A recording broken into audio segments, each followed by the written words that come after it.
চীন এমন একটি দেশ যা প্রযুক্তির দুনিয়ায় যতটা এগিয়ে, তাদের অদ্ভুত সব খাবারের দিক থেকেও চীন ততটা এগিয়ে।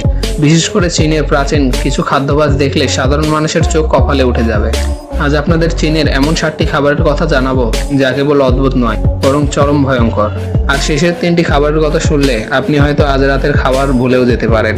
তাই ভিডিওটি 1 সেকেন্ডও মিস না করে একদম শেষ পর্যন্ত দেখুন, কারণ আজকের জার্নিটা হতে চলেছে একদম রোমাঞ্চকর। আমাদের তালিকার প্রথম খাবারটি হলো টুনজি ডান। দূর থেকে দেখলে মনে হবে এটি একটি সাধারণ সেদ্ধ ডিম, কিন্তু এর পেছনের রহস্য শুনলে আপনি চমকে উঠবেন। চীনের জিয়াং প্রদেশে এই ডিম সাধারণ জল দিয়ে সেদ্ধ করা হয় না, এটি সেদ্ধ করা হয় 10 বছর কম বয়সী ছোট বাচ্চাদের প্রস্রাব বা ইউনিয়ন দিয়ে। এটি শুনতে অদ্ভুত মনে হলেও এটাই বাস্তব। প্রতি বছর বসন্তকালে সেখানকার স্কুলগুলো থেকে বাচ্চাদের ইউরিয়ন সংগ্রহ করা হয় এবং সেই তরল ডিমগুলো সারাদিন সিদ্ধ করা হয়। চীনেরা বিশ্বাস করে এই ডিম খেলে নাকি শরীরের রক্ত চলাচল ভালো হয়।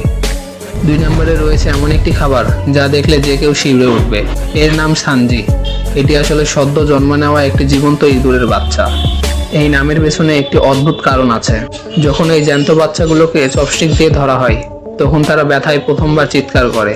এরপর যখন এগুলোকে সসে ডোবানো হয়, তখন তারা দ্বিতীয়বার শব্দ করে না।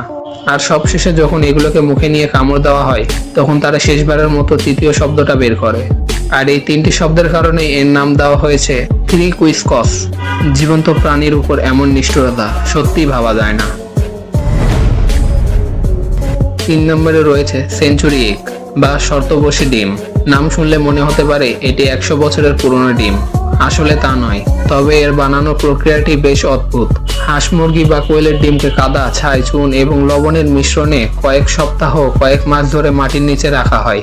এই দীর্ঘ প্রক্রিয়ার কারণে ডিমের ভেতরের কুসুমটা গাঢ় হয় এবং সবুজ কালো হয়, আর সাদা অংশটা হয়ে যায় জেলির মতো অন্ধকার।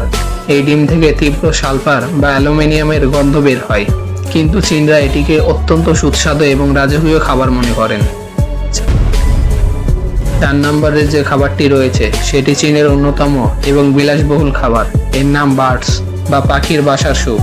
তবে এটি কোনো সাধারণ ডালপালার বাসা নয়। সুই ফটলের নামে এক ধরনের ছোট পাখি তাদের নিজেদের লালা বা থুতু, সেই লালা শুকিয়ে শক্ত হয়ে গেলে চীনেরা গুহা থেকে সেইগুলো সংগ্রহ করে। এরপর সেই লালার বাসা ভালো করে পরিষ্কার করে স্যুপ তৈরি করা হয়।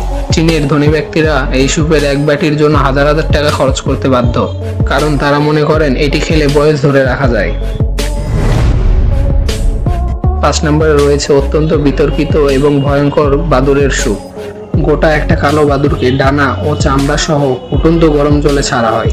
মশলার মধ্যে সিদ্ধ করে এই স্যুপ তৈরি করা হয়। অনেক সময় বাটিতে আস্ত বাদুড়টিকে সাজিয়ে পরিবেশন করা হয়, যা দেখতে অত্যন্ত ভৌতিক লাগে। চিকিৎসা বিজ্ঞান এবং বিশ্বজুড়ে অনেক গবেষকদের মতে এই ধরনের অদ্ভুত প্রাণীর খাবারের কারণেই পৃথিবীতে জম্বি ভাইরাসের মতো বা অন্যান্য মারাত্মক ছোঁয়াচে রোগ হয়। কিন্তু তা সত্ত্বেও চীনের কিছু অঞ্চলের মানুষ অত্যন্ত তৃপ্তি সহকারে এই খাবারটি খেয়ে থাকে। আপনারা যারা আমাদের জম্বি ভাইরাসের ভিডিওটি দেখেননি, তারা অবশ্যই আমাদের চ্যানেলে ঢুকে দ্বিতীয় ভিডিওটি দেখে আসুন। 6 নম্বরে রয়েছে চীনের বিখ্যাত মাতাল চিংড়ি। নামটা শুনেই হয়তো বুঝতে পারছেন, এখানে চিংড়ি মাছকে মাতাল করা হয়। তাজা জ্যান্ত চিংড়ি মাছকে একটি পাত্রে রেখে তার উপর কড়া অ্যালকোহল বা মদ ঢেলে দেওয়া হয়। মদ খাওয়ার পর চিংড়িগুলো পাত্রের ভেতর লাফালাফি করা বন্ধ করে দেয়। এরপর সেই জ্যান্ত ও মাতাল চিংড়িগুলোকে কোনো রকম রান্না ছাড়াই সরাসরি চপস্টিক দিয়ে খাওয়া শুরু করে তারা। মানুষ যে এই জ্যান্ত মাছ এইভাবে খেতে পারে তা না দেখলে বিশ্বাস করা কঠিন। আমাদের তালিকার শেষ 7 নম্বর খাবারটি হলো শিরাকো। এটি দেখতে অনেকটা সাদা রঙের মগজের মতো, নরম ও আঠালো হয়।